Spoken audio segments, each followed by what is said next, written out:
रात्री साधारण 11 वाजता मुक्ताच्या गाडीसमोर अचानक एक म्हातारी बाई आली आणि ती बेशुद्ध पडली. मुक्ता घाबरली, पण तिने धीर धरून तिला ताबडतोब हॉस्पिटलमध्ये नेलं. काही दिवस उलटून गेले तरीही त्या वृद्ध महिलेच्या घराचा ठाव ठिकाणा काही लागत नव्हता. शेवटी मुक्ताने निर्णय घेतला की तिला आपल्या घरी नेऊ. जसं मुक्ताने तिला घरी आणलं, मुक्ताची आई निवेदिता ताईंनी ती म्हातारी बाई पाहता क्षणभर त्यांचं हृदय थांबलं. त्यांच्या चेहऱ्यावर अविश्वास आणि धक्क्याचे भाव स्पष्ट दिसत होते. त्या स्त्रीला पाहून त्यांचं मन वेडावलं होतं. त्यावेळी रात्रीचे 8 वाजले होते.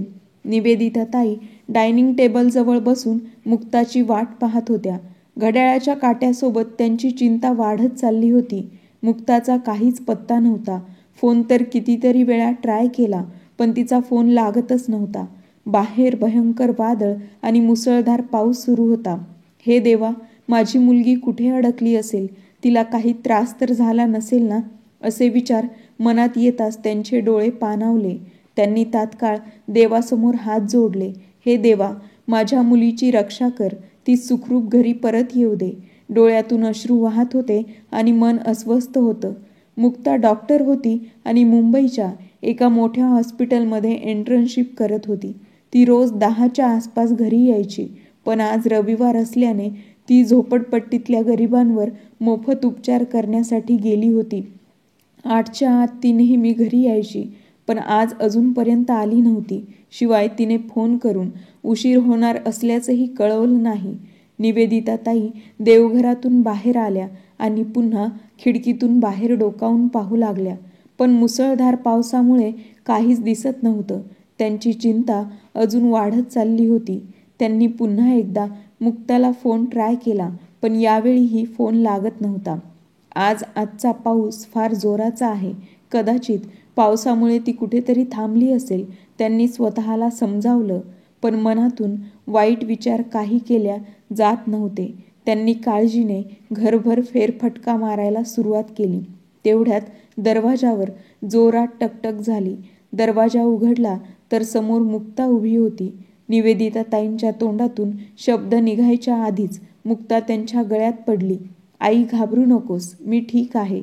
मुक्ताने आईची काळजी ओळखली होती. ती अलगद बाजूला झाली आणि तिने सोफ्यावर आपली बॅग ठेवली. एवढा उशीर का झाला? कुठे होतीस? निवेदिता ताईंनी थोडं ओरडून विचारलं. मुक्ता काही बोलणार इतक्यात निवेदिता ताई पुन्हा म्हणाल्या, हे बघ, मी तुला पुन्हा सांगते आहे, आता रविवारचं काम सोडून दे. घरीच थांब. माझ्याबरोबर माझ्यासाठी थोडा वेळ काढ. मी इथे एकटी काळजीत राहते. आई, तू एवढी का रागवतेस? आज उशीर झाला, पण तू ऐकून तरी घे. का झाला उशीर? आणि हे काम का सोडू? तुला माहीत आहे ना, झोपडपट्टीत जाऊन लोकांची सेवा केल्याने मला किती समाधान मिळतं, किती आनंद होतो. हो, माहिती आहे, पण आता काही गरज नाही. मी म्हणते हे सोडून दे. लोकांची सेवा करणं आणि पुण्य कमावणं काही उपयोगाचं नाही. बाहेर लोकांची सेवा करायची आणि घरात आई एकटी पडली आहे, हे तुला बरं वाटतं का? आई, बस कर ना. का एवढं नाराज होतेस? पुढे असं काही होणार नाही.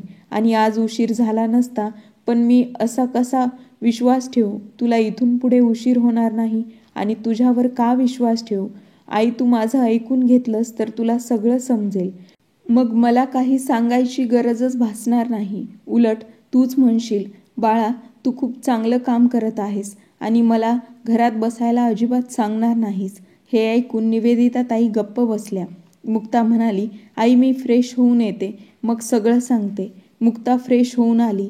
हातात ताट घेऊन ती म्हणाली, तुला माहीत आहे, आज संध्याकाळी जसा पाऊस सुरू झाला, मी पटकन तिथून निघाले. थोडं अंतर कापलं तर मुसळधार पाऊस सुरू झाला.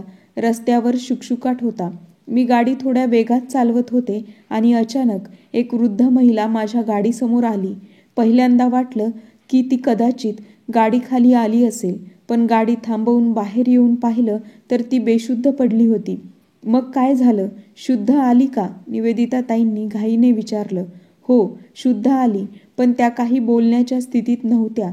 आई, त्या खूपच वृद्ध आणि अशक्त होत्या आणि सगळ्यात मोठी गोष्ट म्हणजे त्यांनी गेले कित्येक दिवस काहीही खाल्लं नव्हतं. त्यांचं पोट पूर्ण रिकामं होतं. मीच त्यांच्यावर प्राथमिक उपचार केले. अगं हे कसं शक्य आहे?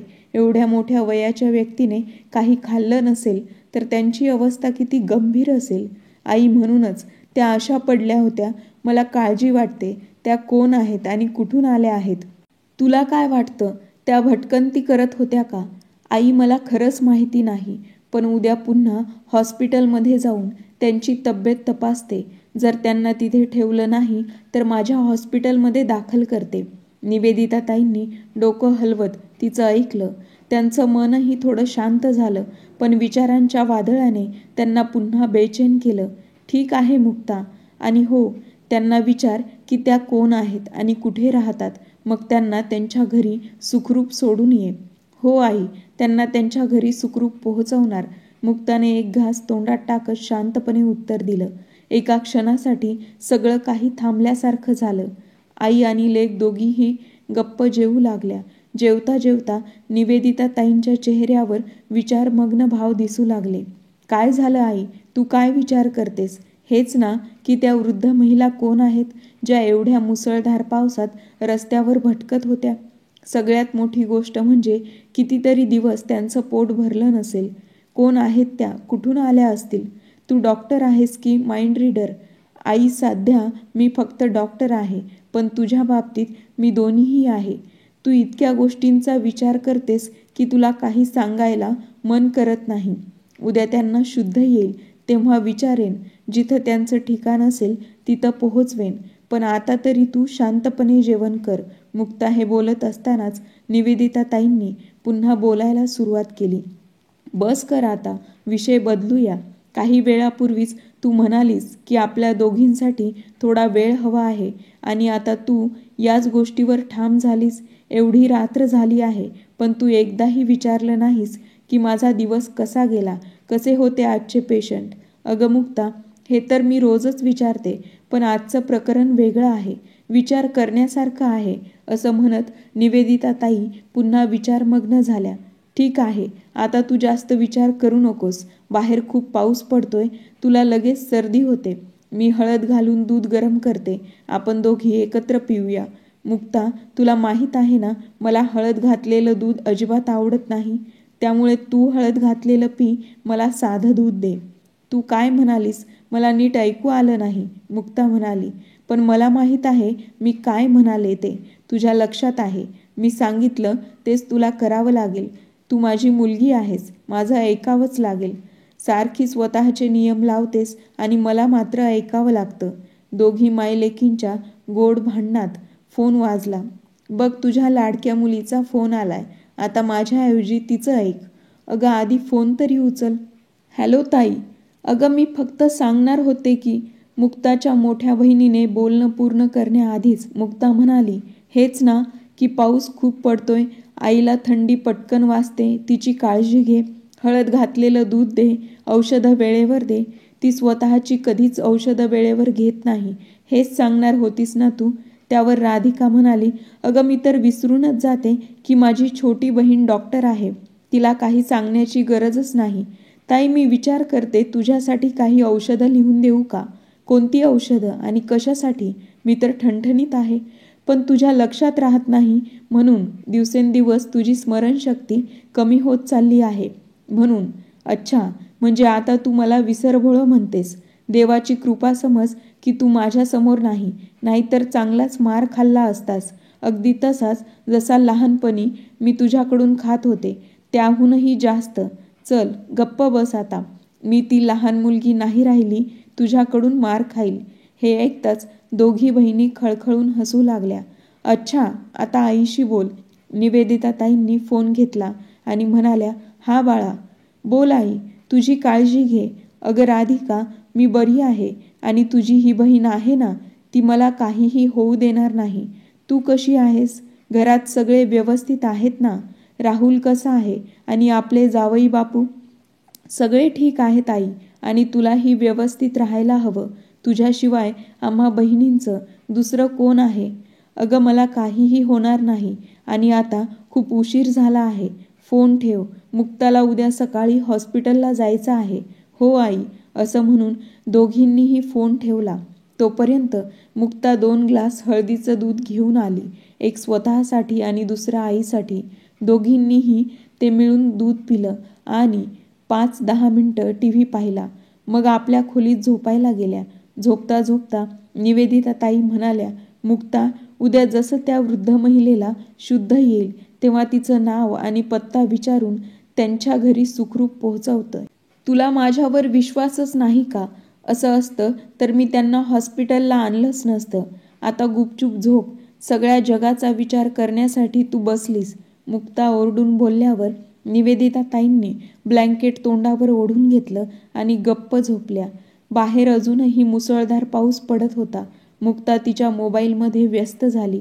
दुसरीकडे निवेदिता ताई तोंडावर ब्लँकेट घेऊन झोपण्याचा प्रयत्न करत होत्या. पण त्यांच्या मनात पुन्हा पुन्हा तीच वृद्ध महिला येत होती. सगळ्यात मोठं म्हणजे त्यांच्या मनात एकच विचार घोळत होता. गेल्या काही दिवसांपासून त्या बिचाऱ्यांच्या पोटात अन्नाचा एक कणही गेला नाही, ही गोष्ट त्यांच्या मनाला खात होती. हे देवा, काहीही होऊ दे, पण त्यांना त्यांच्या कुटुंबियांची भेट होऊ दे. निवेदिता ताईंनी मनातल्या मनात देवाला प्रार्थना केली आणि मग झोपी गेल्या. दुसऱ्या दिवशी सकाळी मुक्ता हॉस्पिटलला जाण्यासाठी तयार झाली तेव्हा निवेदिता ताई पुन्हा बोलू लागल्या. पण मुक्ता त्याआधीच म्हणाली, आई, मला सगळं माहीत आहे आणि हो, पहिल्यांदा मी त्या वृद्ध आजींना भेटूनच येणार आहे. मीही येऊ का तुझ्याबरोबर? नको आई, तुझी तब्येत हल्ली ठीक राहत नाही. हॉस्पिटलमध्ये जायचं म्हणजे नको. पण हो, जर तुला त्या आजींना भेटायचं असेल तर मी तुला त्यांच्या घरी घेऊन जाईल. मग तर खुश झालीस ना? हो, हे ठीक आहे. मी त्यांच्या घरी जाऊन त्यांना भेटेल. काही वेळातच मुक्ता तयार होऊन कारमध्ये बसली आणि हॉस्पिटलसाठी रवाना झाली. तिथे पोहोचल्यावर तिने पाहिलं, वृद्ध महिलेला शुद्ध आली होती. पण अजूनही त्या व्यवस्थित बोलू शकत नव्हत्या. आजी, आता कसं वाटतंय? आजीने हाताने इशारा केला. बरं वाटतंय. मग त्यांना हलकं बसवलं. नाश्ता आणि ज्यूस दिला. सॉरी, काल रात्री तुम्ही माझ्या गाडीसमोर पडला होता. एवढा जोरदार पाऊस होता त्यामुळे मला नीट दिसलं नाही. पण तुम्ही त्या मुसळधार पावसात रस्त्यावर पळत का होतात? आजी काहीच बोलल्या नाहीत. काल रात्री मीच तुम्हाला हॉस्पिटलला आणलं. मला वाटतं तुम्ही आता बऱ्या आहात आणि घरी जाऊ शकता. सांगा ना, तुमचं घर कुठे आहे? मी तुम्हाला सोडून येते. आणि हो, मी काही औषधं लिहून देते, वेळेवर घ्या. यामुळे तुमचा अशक्तपणा कमी होईल आणि तुम्ही लवकर तंदुरुस्त व्हाल. मुक्ता बोलत असतानाच वृद्ध आजींच्या डोळ्यातून पाणी वाहू लागलं, ज्याला त्यांनी लगेचच थांबवलं. आजी, तुम्ही आता बऱ्या आहात. तुम्हाला कुठे दुखापत झालेली नाही. मला वाटतं तुम्ही अशक्तपणा आणि भीतीमुळे बेशुद्ध पडला होतात. पण अजून एक गोष्ट, तुम्ही काही दिवसांपासून जेवण का केलं नाही?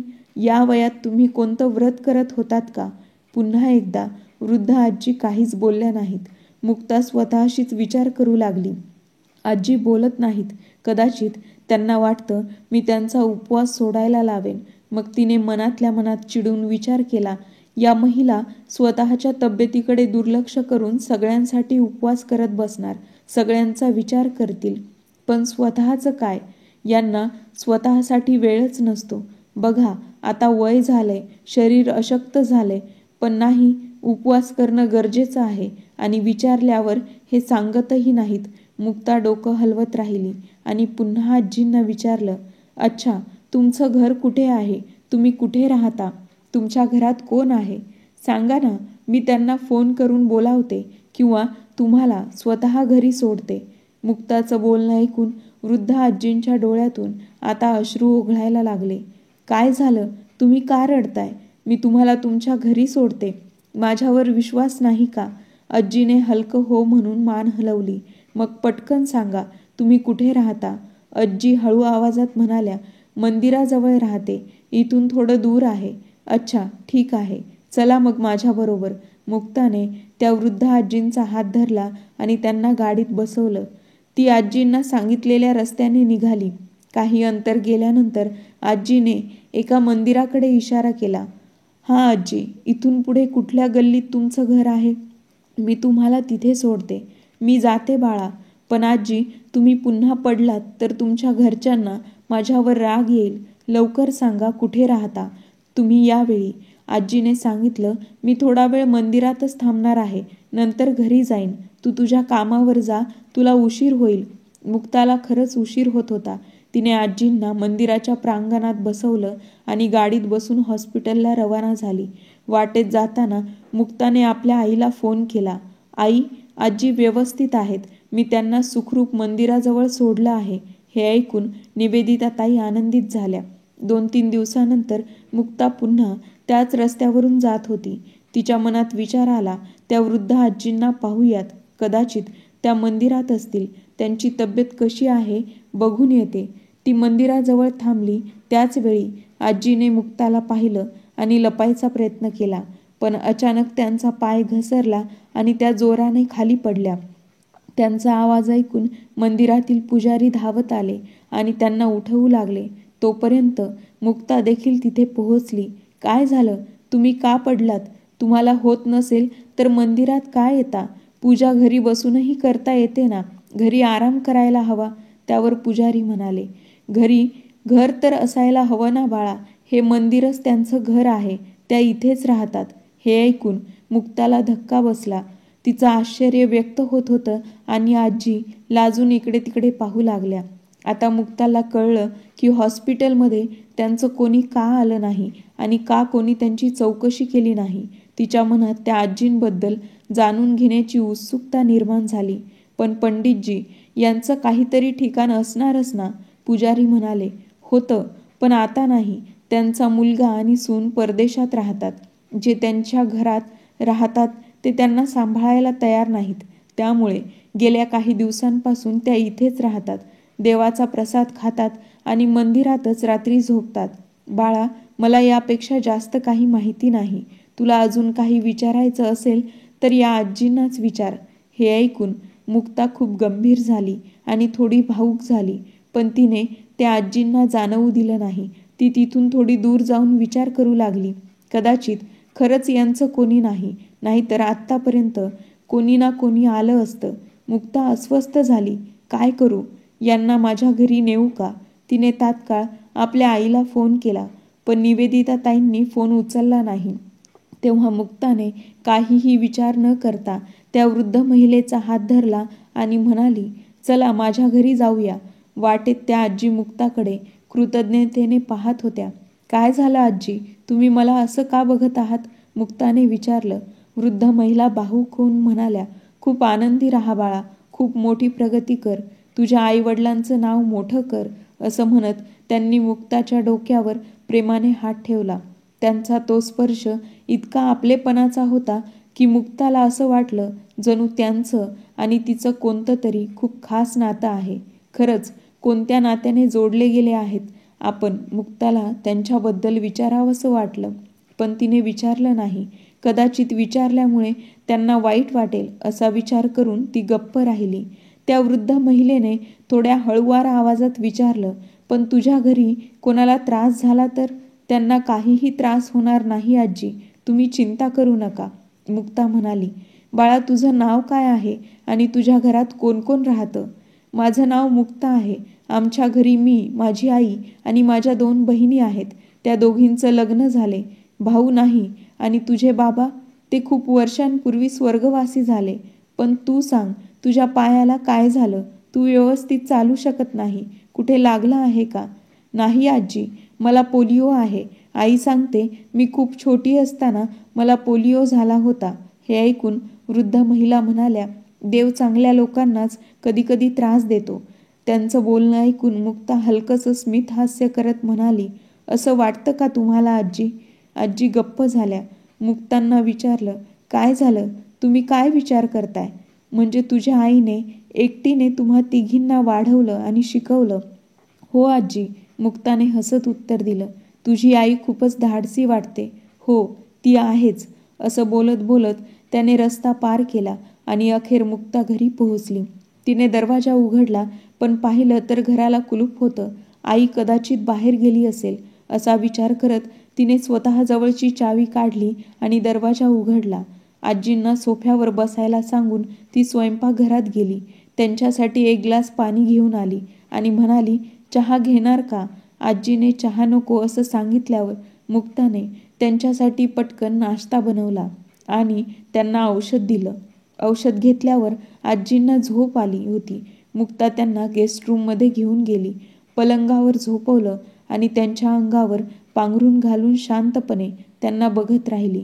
मुक्ताने हॉस्पिटलमध्ये फोन करून सांगितलं की आज तिला थोडा उशीर होईल. काही वेळाने आजींना झोप लागली आणि मुक्ता वरांड्यात बसून आईची वाट पाहू लागली. काही वेळानंतर निवेदिता ताई आल्या. मुक्ताला घरामध्ये पाहून त्या आश्चर्यचकित झाल्या. काय झालं बाळा, तू परत आलीस? आज हॉस्पिटलमध्ये गेली नाहीस का? तब्येत ठीक आहे ना? हो आई, ठीक आहे. मग कसं काय परत का आलीस? आणि आल्यानंतर मला फोन का नाही केला? मुक्ताने सगळी घटना सांगितली आणि हेही सांगितलं की ती आजींना घरी घेऊन आली. हे ऐकून निवेदिता ताईंनी विचारलं, बाळा, तू त्यांना इथे घेऊन आलीस, त्या ठीक तरी आहेत ना? पण त्यांच्या घरी कोणी असलं तर ते किती काळजीत पडतील. नाही आई, त्यांच्या घरी कोणीही नाही. त्या एकट्याच राहतात, तेही मंदिरात. जर त्यांचं कोणी असतं तर त्यांनी आत्तापर्यंत त्यांचा शोध घेतला असता. ठीक आहे, काही दिवस राहू दे त्यांना इथे. जोपर्यंत त्यांची तब्येत बरी होत नाही तोपर्यंत मी बघते. त्यांचं कोणी असेल तर त्यांना त्यांच्या घरी सोडून येईन. काय म्हणतेस? हो बाळा, काही हरकत नाही. पण आजी कुठे आहेत? त्या आराम करत आहेत. तुला माहितीच आहे, रस्त्यात येताना त्या किती प्रेमाने बोलत होत्या. मला तर असं वाटत होतं जणू माझं त्यांच्याशी कोणतं तरी जुनं नातं आहे.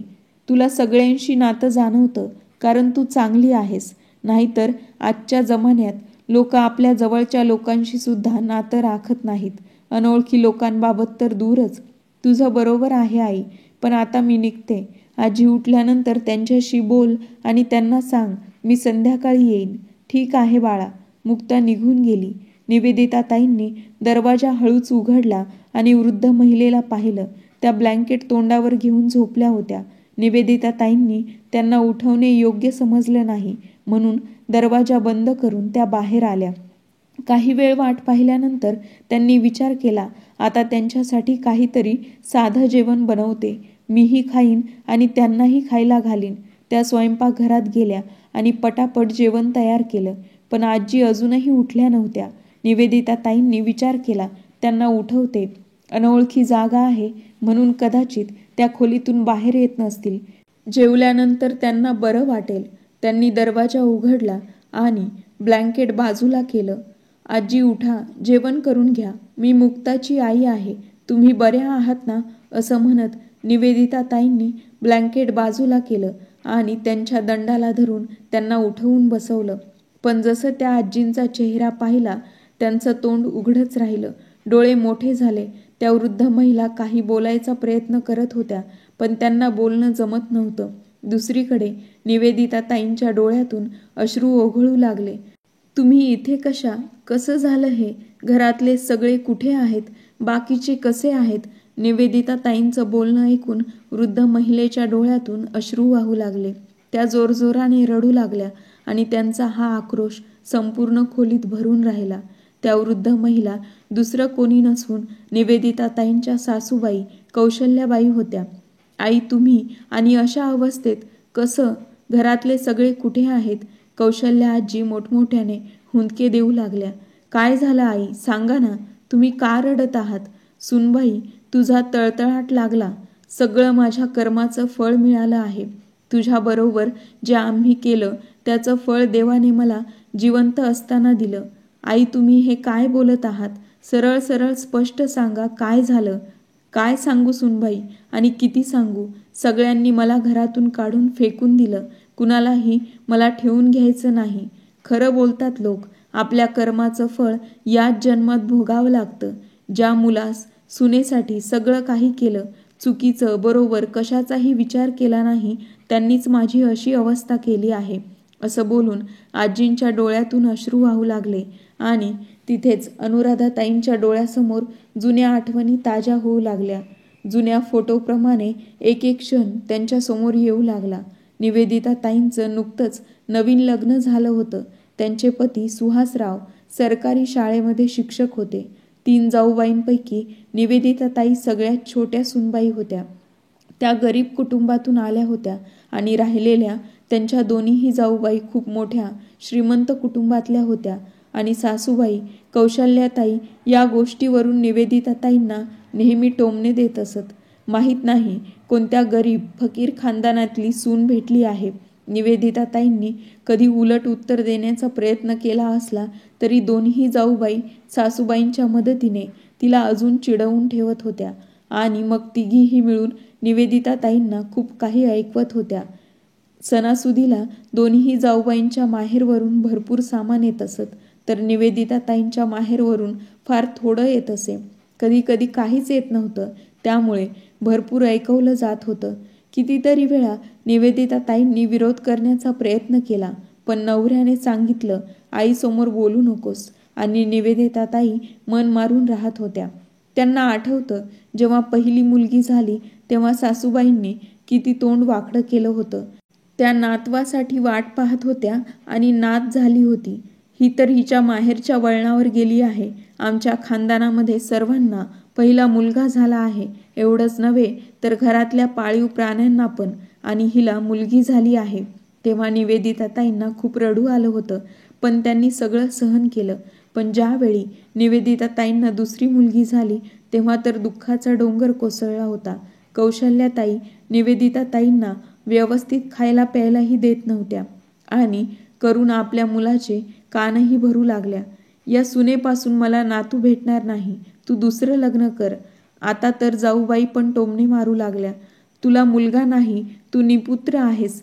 आणि जेव्हा निवेदिताताई आपल्या नवऱ्याला सांगत असत तेव्हा सुहासराव हसून म्हणत, ज्याला जे म्हणायचं आहे ते म्हणू दे, मी तुझ्याबरोबर आहे ना, तुला अजून काय हवं आहे. तेव्हा निवेदिताताई खुश होत असत आणि संतोष करत होत्या. दोन्हीही नवरा बायको मनाशी विचार करत होते, मुलगा नसला तरी काही हरकत नाही, 2 मुली भरपूर आहेत, असं ते विचार करत होते. पण सासरच्या लोकांबरोबरच माहेरच्या लोकांचा देखील त्यांच्यावर दबाव वाढला. त्यामुळे त्यांनी 3ऱ्या मुलाबद्दल विचार केला. पण देवाला देखील तेच मान्य होतं आणि 3री मुलगी जन्माला आली. आता सासूबाई म्हणाल्या, तू अपशकुनी आहेस, फक्त मुलीच जन्माला घालणार, मुलाचा वंश कसा वाढणार, घरानं कसं पुढे जाईल, तू या घरातून चालती हो, तू फक्त मुलींची जन्मदात्री आहेस, असं म्हणून घरातून हाकलून त्यांच्या माहेरी पाठवून दिलं. सासूबाईंनी सुहासरावांवर दुसऱ्या लग्नाचा दबाव टाकायला सुरुवात केली. सुहासराव हसून म्हणायचे, आई, मुलगी असली म्हणून काय झालं, आजकाल मुलगा मुलगी यामध्ये काही फरक नाही. पण सासूबाईंना कुठे ते समजणार होतं. त्यांना तर नातूच हवा होता.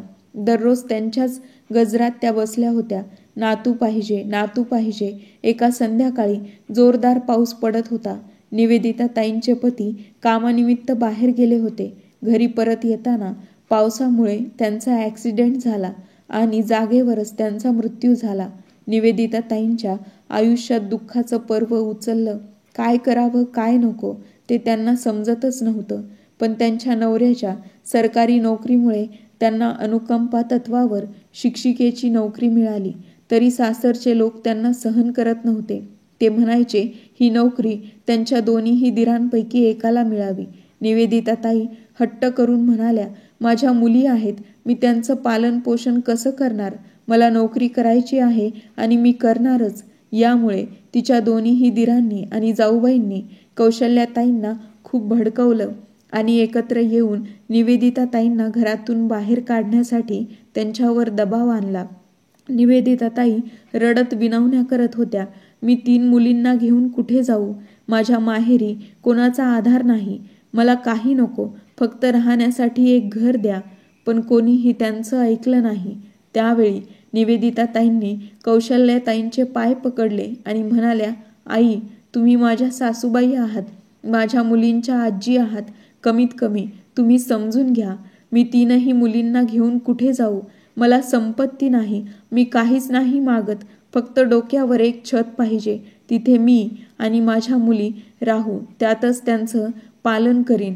कौशल्याताईंनी त्यांना लाथ मारली आणि म्हणाल्या, तू माझ्या मुलाला खाऊन टाकलं, आता तू कुठल्या अधिकाराने इथे राहणार, तुझं मन करेल तिकडे जा.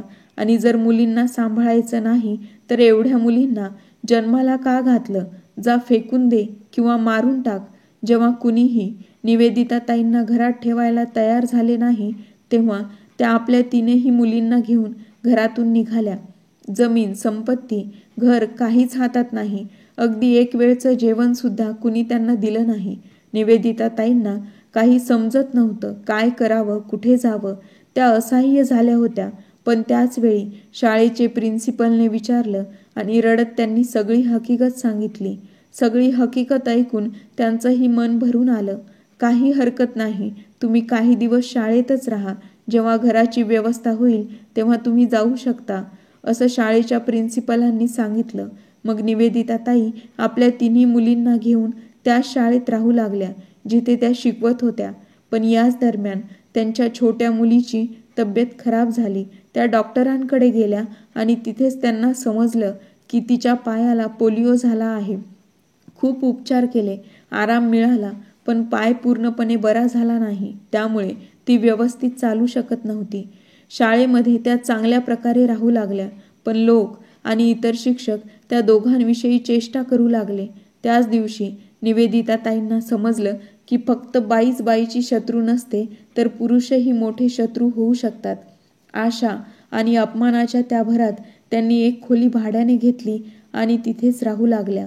हळूहळू त्यांनी घरातील वस्तू घेतल्यावर स्वतःची जागा घेऊन घर बांधायला सुरुवात केली. तिन्ही मुली हुशार, समजदार आणि अभ्यासात तेजस्वी होत्या. शिक्षण पूर्ण होताच निवेदिताताईंनी आपल्या दोन्ही मुलींचे लग्न हुंडा न घेता केलं. पण छोटी मुलगी पोलिओमुळे दिव्यांग होती. त्यामुळे निवेदिताताईंना चिंता वाटत होती. तेव्हा मुक्ता म्हणाली, आई, तू माझ्या लग्नाची चिंता करू नकोस. मला शिकू दे. डॉक्टर व्हायचं आहे. मी माझं शिक्षण पूर्ण करून स्वतःच्या पायावर उभी राहीन. मग लग्नाचा विचार करता येईल. निवेदिताताई म्हणाल्या, मी शाळेत शिक्षिका आहे. कुठून पैसा आणू तुला डॉक्टर बनवून? पण म्हणतात ना, आवड असली की सर्व काही शक्य होईल. मुक्ताच्या ताई आणि भाऊजींनी खूप मदत केली आणि मेडिकल कॉलेजची फी माफ केली. जे प्रोफेसर तिला शिकवत होते त्यांनी फी न घेता तिचं शिक्षण सुरू ठेवलं. निवेदिताताईंनी अनेक वेळा फीबद्दल विचारलं तेव्हा प्रोफेसर म्हणाले, मुक्ताला डॉक्टर होऊ द्या, मग सगळी फी तिच्याकडूनच घेईन. मुक्ताने खूप मन लावून अभ्यास केला आणि आज ती एक डॉक्टर बनली. तसेच अनुराधाताईंनी सगळं विसरून आपल्या मुलींमध्ये आनंद घेतला होता. त्या आता आपल्या सासरच्या लोकांबद्दल, सासूबाईबद्दल विचार करत नव्हत्या. ते लोक कधी त्यांची विचारपूस करत नव्हते. कधी निवेदिताताईंना विचारलं नव्हतं. पण एक दिवस जेव्हा मुक्ताने एका वृद्ध महिलेचं नाव घेतलं तेव्हा निवेदिताताईंचं मन खूप विचलित झालं. कोण आहे ती वृद्ध महिला? आई खरं बोलत आहेत की दोन्हीही मुलांनी आणि सुनेने त्यांना हाकलून दिलं आहे? ते असं करू शकतात आणि तेही जेव्हा वयाची दारं लागली आहेत. आजी म्हणाल्या, काय विचार करत आहेस निवेदिता? तुला माझ्या बोलण्यावर विश्वास नाही का? कसा विश्वास बसणार? मी तुला एवढं दुःख आणि त्रास दिला आहे. तू कसा विश्वास ठेवणार? इतकं ऐकून निवेदिताताई जरा भानावर आल्या आणि म्हणाल्या, नाही आई, मी ऐकत आहे आणि विश्वासही होत आहे. पण त्यांनी असं का केलं? काय सांगू सुनबाई, तू घरातून गेल्यानंतर काही दिवस सगळं व्यवस्थित होतं. पण नंतर दोन्हीही भाऊ संपत्तीची वाटणी करण्यासाठी एकमेकांशी भांडू लागले. तेव्हा मी त्यांना समजावून सांगितलं तेव्हा ते दोघेही माझ्याशीच भांडू लागले. तेव्हा मी त्यांना समजावून सांगितलं तेव्हा दोघेही माझ्याशीच भांडू लागले. शेवटी मी सगळ्या संपत्तीची वाटणी करून दिली आणि जेव्हा मी स्वतःसाठी वाटणी ठरवली तेव्हा दोघेही म्हणाले, आम्ही तुला सांभाळून घेतो. पण नंतर त्यातही भांडणं लागली. ते एकमेकांना म्हणत होते, आईला तू ठेव, तू ठेव. मग शेवटी 6 महिने ठरवून मी दोघांकडे राहण्यासाठी तयार झाले. मी ज्या घरात राहत असे त्या सुनेने माझ्याशी नोकरासारखं वागायला सुरू केलं आणि घरातली सगळी कामं करून घेतली. जेवणही वेळेवर मिळत नव्हतं. जोपर्यंत शरीरात ताकद होती तोपर्यंत काम करत राहिले. पण जेव्हा वेळेवर खायला मिळालं नाही तेव्हा शरीरही थकून जाऊ लागलं. हळूहळू मी अशक्त होऊन आजारी पडू लागले. दोन्हीही मुलं आणि सुना मला जरा देखील सांभाळू इच्छित नव्हते. खाणं पिणं आणि उपचार तर फार दूरची गोष्ट होती. तेव्हा मुलांची मुलं बोलत असत, आजीला खायला दे, आणि दोन्हीही सुना ठसक्याने म्हणायच्या, माहीत नाही कधी मरणार ही म्हातारी. हे सगळं ऐकून जेव्हा सहन झालं नाही तेव्हा मी घरातून बाहेर पडून मंदिरात राहू लागले. एकाने एकदाही मला बोलावलं नाही, पण सुनबाईला एक गोष्ट आठवली की माझ्या हातात सोन्याच्या बांगड्या आहेत. त्या बांगड्या घेण्यासाठी तिने मला पुन्हा घरात बोलवलं. आजी बोलून जास्त रडू लागल्या. निवेदिताताईंनी त्यांना जवळ घेतलं आणि डोळ्यातलं पाणी पुसू लागल्या. आई, तुम्ही का रडत आहात? आणि त्या रात्री तुम्ही कुठे जात होतात? आजी गप्प होऊन गेल्या. सांगा ना आई, तुम्ही कुठे जात होतात त्या रात्री? त्या रात्री तर मुसळधार पाऊस पडत होता. आजी हळूच म्हणाल्या. नदीमध्ये जीव द्यायला जात होते. हे ऐकून निवेदिताताईंच्या पायाखालची जमीनच सरकली. त्या एकदम नर्व्हस झाल्या. आई, तुम्ही हे काय बोलत आहात? कौशल्याताई म्हणाल्या, बरोबर बोलते आहे सुनबाई. दोघांनी सगळं काही हिसकावून घेतलं. हातात फक्त 2 सोन्याच्या बांगड्या होत्या आणि त्यावरही त्यांची नजर होती. कधी मी मरणार आणि कधी त्या बांगड्या त्यांच्या हाताला लागणार हेच विचार करत होत्या. जेव्हा मी त्या दिल्या नाहीत तेव्हा रागाने गेल्या 4 दिवसांपासून त्यांनी मला काहीही खायला दिलं नाही. पाणी पिऊन पिऊन किती दिवस मी उभी राहणार? जेव्हा सहन झालं नाही तेव्हा मुसळधार पावसात घरातून बाहेर पडले. पण बघ, देवाला दूरचं काहीतरी मान्य होतं. त्यांनी मला मरू दिलं नाही आणि माझ्या नातीला पाठवलं. तिने मला वाचवलं. सुनबाई, मी ज्या नातीला एवढं दुःख दिलं, एवढे अपशब्द बोलले, त्या नातीने माझा जीव वाचवला. ज्यांच्यासाठी मी एवढं पाप केलं, एवढं सगळं सहन केलं, त्यांनी तर परत पलटूनही पाहिलं नाही की मी जिवंत आहे की मेली. सुनबाई, तू मला ठेवून घेऊ नकोस. मला जाऊ दे. आता मी ठीक आहे. मी कुठेतरी काम करून माझं पोट भरेन. पण मी तुझ्याबरोबर राहू शकत नाही. का? तुम्ही असं का बोलत आहात? का नाही राहणार तुम्ही? काय कमी आहे आणि कुठे जाणार? कमी तर काहीच नाही. पण सुनबाई, कोणत्या तोंडाने राहू? या तोंडाने तुला किती शिव्या दिल्या आहेत, किती अपशब्द बोलले आहेत, किती त्रास दिला आहे. म्हणून राहू शकत नाही. लाज वाटते मला. तू माझी आजी आहेस आणि तू इथून कुठेही जात नाही आणि हे मी बोलत आहे. पाठीमागून येत असलेली मुक्ता म्हणाली. आजी शब्द ऐकून कौशल्याताई रडू लागल्या. तुला माहीत झालं माझ्या बाळा, मी तुझी आजी आहे. मी सगळं ऐकलं आहे आणि मागं जे काही झालं ते मी पाहिलं नाही. आणि आज माझ्यासमोर माझी आजी बसली आहे. ती खूप चांगली आहे आणि मला माझ्या आजीची गरज आहे. मी कितीतरी वर्षांपासून आईबरोबर राहून बोर झाली आहे. मी कितीतरी वेळा आईला विचारलं, माझे आजी आजोबा कुठे आहेत? पण आईने कधीच काही सांगितलं नाही. आणि आता जेव्हा तू आली आहेस तर इथून कुठेही जाणार नाहीस. तुला कुठेही जाऊ देणार नाही. तू आमच्याबरोबरच इथेच राहणार, समजलं? आणि तुला समजलं नाही, तू हट्ट केला तर तुला माहीत आहे मी डॉक्टर आहे. एक मोठं इंजेक्शन देईन. आपली नात मुक्ता हे बोलताना कौशल्याताई रडता रडता हसू लागल्या आणि मुक्ताला आपल्या गळाशी लावून म्हणाल्या, माझ्या बाळा, तुझ्या आजीला माफ कर. मी तर इथं तुमच्याबरोबर राहण्याच्या लायकीची नाही, पण तू बोलत आहेस म्हणून राहत आहे. पण आता माझ्याजवळ तुम्हा दोघींना देण्यासाठी काहीही नाही. पण हो, या सोन्याच्या 2 बांगड्या आहेत. तू ठेवून घे आणि जेवढा होईल तेवढा आशीर्वाद तुला देईन. आजी, एक गोष्ट सांगू? तुझे अपशब्द आम्हाला लागले नाहीत, ते तर आशीर्वादांमध्ये बदलले आहेत. बघितलं मी. किती आनंदी आहे. आणि तुला माहीत आहे मी केवढी मोठी डॉक्टर झाली आहे. त्यामुळे या बांगड्या आता तूच घाल. आमच्यासाठी तुझा आशीर्वाद भरपूर आहे. हो माझ्या बाळा, तू तर खूप मोठी डॉक्टर आहेस आणि अजून मोठी हो. या जगातील सर्वात मोठी डॉक्टर बन. आपल्या आईवडिलांचं नाव मोठं कर. तुला माझ्याकडून खूप सारं प्रेम आणि आशीर्वाद आहे. हे ऐकून मुक्ता आजीच्या गळ्यात पडली आणि आईला इशारा केला. मग निवेदिताताई जुन्या सगळ्या गोष्टी विसरून सासूबाईंच्या गळ्यात पडल्या. तेवढ्यात पाठीमागून आवाज आला, मुक्ता, माझी फी कुठे आहे? तुला आठवते ना, मी तुला म्हणालो होतो की जेव्हा तू डॉक्टर होशील आणि कमावू लागशील तेव्हा मी तुझ्याकडे तुझी फी घेणार. सगळ्यांनी पाठीमागे वळून पाहिलं तर तेच प्रिन्सिपल होते ज्यांनी मुक्ताला फी न घेता शिकवलं होतं. निवेदिताताई आणि मुक्ता उभ्या राहिल्या आणि नमस्कार केला. सर, तुम्ही? नक्की या, बसा. मी बसणारच, पण मला एक गोष्ट सांग, माझी फी देणार का नाही ते सांग. हो सर, तुमची जी काही फी आहे ती मी नक्की देईन. सांगा, किती आहे तुमची फी? खरंच अनुराधाताई, तुम्ही खरं बोलत आहात ना? मला फी मिळणार ना? हो सर, तुमच्या कृपेमुळेच माझी मुलगी डॉक्टर झाली आहे आणि चांगले पैसेही कमावत आहे. मग तुमची फी का नाही देणार? सांगितलं नाही तुमची फी किती आहे? माझी फी अशी आहे की मुक्ता माझ्या घराची सून बनेल. माझा एक मुलगा डॉक्टर आहे, त्याच्यासाठी मी तुमच्या मुक्ताचा हात मागायला आलो आहे. हे ऐकून मुक्ता लाजून घराच्या आत निघून गेली. अनुराधाताईंच्या डोळ्यातून आनंदाचे अश्रू वाहू लागले. सर, मला माहीत नाही मी तुमचे आभार कसे व्यक्त करावेत. माझ्या सगळ्या काळजी तुमच्यामुळे दूर झाल्या. पण काय निवेदिताताई, पण माझी मुलगी दिव्यांग आहे.